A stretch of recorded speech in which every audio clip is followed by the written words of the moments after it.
Quick cat checkup. She has fallen asleep listening to statistics lectures. Can you believe it? I'm sure you haven't fallen asleep though. We're going to do the next video, which is just more examples. No new topics, just more examples. Also, you may have noticed that these are sampling distributions of means. Well, what other statistic and parameter have we been looking at? Yep, in the next video, we're going to have to start talking about what happens if we're sampling categorical data and have proportions.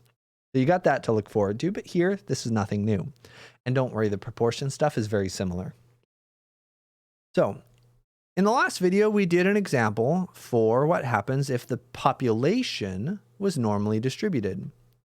Here, we're going to look at a population that's not normally distributed. Don't worry, it's actually going to be pretty similar. Just like we did over here with this example, if the population was normally distributed, we had certain things. But if the population wasn't normally distributed, we still had some nice things. It's just we had to be a little careful about what happened if we had a small sample size. Our sampling distribution is only going to be normal under the conditions of the central limit theorem. So, restaurant bills at a given restaurant have an assumed population mean. Okay, so this is a population mean, that's mu. Mu is population mean, x bar is sample mean. And a population standard deviation of this. That'll be our sigma. This data is heavily skewed to the left. It is not normal. Again, this is what skewed to the right looks like. Skewed to the left would be kind of the opposite direction. Part A asks us, why can we not determine the probability that a given bill is at least $45? Okay, so why is it probability of one bill being at least $45? Why can we not find this? Because we don't know its distribution. If it was normally distributed, we could do it. If we had a table of its distributions, just like unit 4, of all the x values and their probabilities, then we could find it. But we don't know the distribution here. Okay, we don't know the probability of anything. Just because it has a mean and standard deviation doesn't mean it's normal. Just because it has a mean and standard deviation doesn't mean we can type it in here. This is only for normal or other distributions too, but we have to know the distribution. That's why we can't do it here. Okay? We don't know its distribution.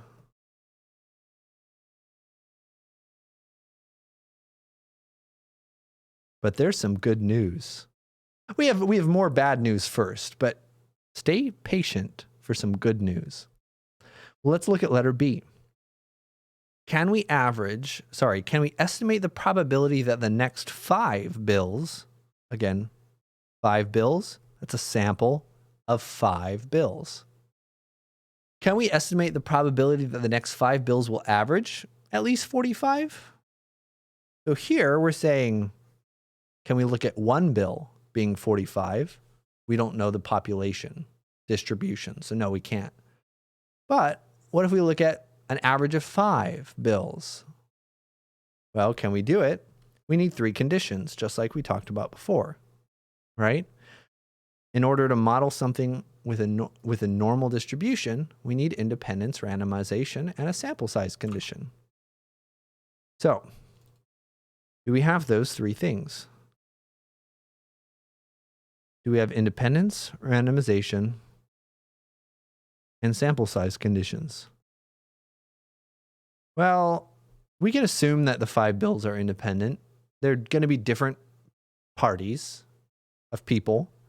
So yeah, sure. Different people. Mostly independent. Randomization, yeah, we can assume that, people are randomly doing it, like based on what we assume up here. Sure. Sample size condition. If the population's normal, we don't need a sample size condition. If the population's not normal, we're going to need a bigger sample size. What is our population? The The population's not normal. So in order to look at this average of 5 bills, well, 5's too small. What's the rule of thumb here? If it's not normal, we need a big enough sample size. 30 is a good rule of thumb. 5 is much too small. All right. 5 is too small. So, nope. We cannot model this. That's the more bad news. We don't know how to find the probability of a single bill. We don't know how to find the probability for the average of 5 bills. But if we take the average of the next 50 bills, we still have independence, we still have randomization, and our sample size is now big enough. Sample size is now big enough. And let's just say, yep, it's going to be bigger than or equal to 30. Again, it's more subtle than that, but for this class, we can just say that. So define the model with its parameters. So let x bar be equal the average bill. Average bill out of the next 50. Then we know, because of the central limit theorem and what we've talked about in this unit, that x bar is normally distributed, right? If we have those things, x bar is normally distributed with this average. The average of the sampling distribution is the same as the average of the population. What was our population average? $42.40. I just updated my notes recently. I adjusted it for inflation. This used to be a really small number. Even now, it's kind of a small bill, depending on how many people you have. And the standard deviation of the sampling distribution is the population standard deviation divided by the square root of n. So this is going to be sigma divided by the square root of n. What's our population standard deviation? $8.16. What's our sample size? We're looking at 50 bills. Let's see what that equals to 5 sig figs. 8.16 over all that stuff. Here we are. 8.16 divided by the square root, SQRT, parenthesis, 50, press enter. 1.1540.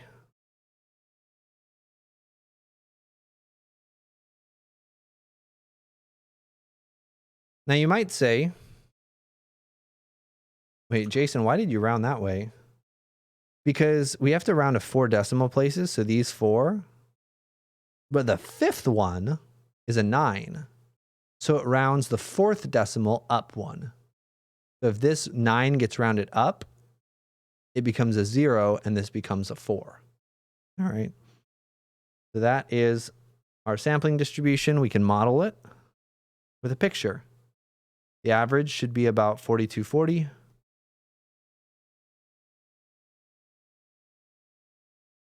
Oh gosh. The average should be about 4240. There's the average. And then one standard deviation above will be like, I don't know, add $1.15. Another standard deviation, add $1.15. Etc. Okay, and you can do it in the opposite direction as well. Part E says, how likely is it that the next 50 bills have an average of at least $35? Okay, I will want to keep labeling it now. Let's go over here. We're going to have to subtract $1.15. 41.25. Again, $1.15 is about 40. We're not being super precise here, but that's good enough.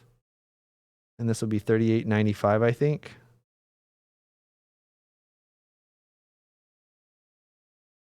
So looking at this picture,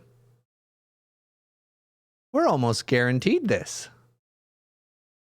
I think I forgot to update this number for inflation, but it's fine, right? Look, on average, we think 50 bills will average this. 3 standard deviations below the mean, which is really rare, is still an average bill of $39. We're basically guaranteed. Let's find it out though. What's the probability that the sample average is at least $35? Well, we know X bar is normally distributed. So how do we find probabilities for normal distributions? Let's go. The average is 4240, I think. Yep, and the standard deviation is 1.1540. Again, our picture should look very similar to the picture that we drew. Average is the same. 3 standard deviations is really unlikely. That's about $39. Yeah, $39. $35 is not even on this graph. GeoGebra is going to tell us this is 100%. All right, so we go over here and say, what's the chance that we're above $35? Yeah, we're guaranteed, basically. I think I was supposed to change it to $45, which would be a more interesting problem. But that's okay. Yeah, we're basically guaranteed that the average for the next 50 bills is going to be at least $35. 100%. Approximately. It's not technically 100%. It's just close enough to being guaranteed. And that's basically it for this video. That's basically it for sampling distributions of means. Something to think about as we're going forwards. Look at what this tells us. This says that, again, assuming everything that we understand is correct, assuming this stuff is true, we're basically guaranteed to get the sample average.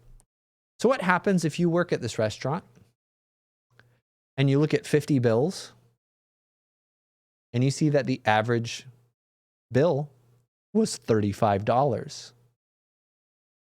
We're almost guaranteed to be above $35. So if you get that the average is $35, that should set off alarm bells, okay? That means that something that we assumed must be wrong, because it's almost impossible that the average would be that small.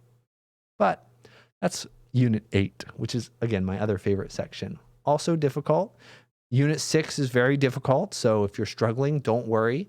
You're kind of expected to struggle a little bit. Just ask me more questions, all right? Best of luck. Bye-bye.